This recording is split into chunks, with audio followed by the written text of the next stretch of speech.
রাত বাজে এখন প্রায় 10:30 পৌনে 11টা। দীপ ঝাল ঝাল কিছু খাবে, কিন্তু যেহেতু বাইরে ভাজা পোড়া কিছু খাবো না, তাই খেতে এলাম অনেক দিনের পুরনো এই খাবার। বিশালের গন্ধটাই ভালো লাগে, সেই স্কুল লাইফে পেতাম আর এখন খাচ্ছি। আচার বেশি করি, এটা কি 20 টাকারই আছে? 20 টাকা খুবই কম, কিন্তু দীপ 20 টাকার খুবই কম। হ্যাঁ হয়ে যাবে, খাওয়াতেই হবে এরকম ব্যাপারটা। রাত এখন 22টা। আর এটা কিন্তু দিয়েছিল আমাকে টেস্ট করার জন্য, পরে না দীপকেও দিতে নিয়েছিল, বাট আমি কিন্তু দীপেরটাও খেয়ে নিয়েছি। আর প্রচুর পরিমাণে ঝাল দিতে বলেছিলাম, যাতে পুরো ঝাল লাগে দীপের। তুই আমাকে আগে কিছু খাবি না?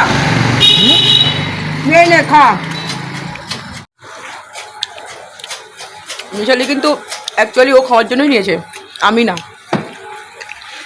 আমি খাচ্ছি এটাই যে ও খেতে চেয়েছে বলে আমি খাচ্ছি, বাট খাওয়ার জন্য ওই নিয়েছে, ওই যে খাচ্ছে ওই যে।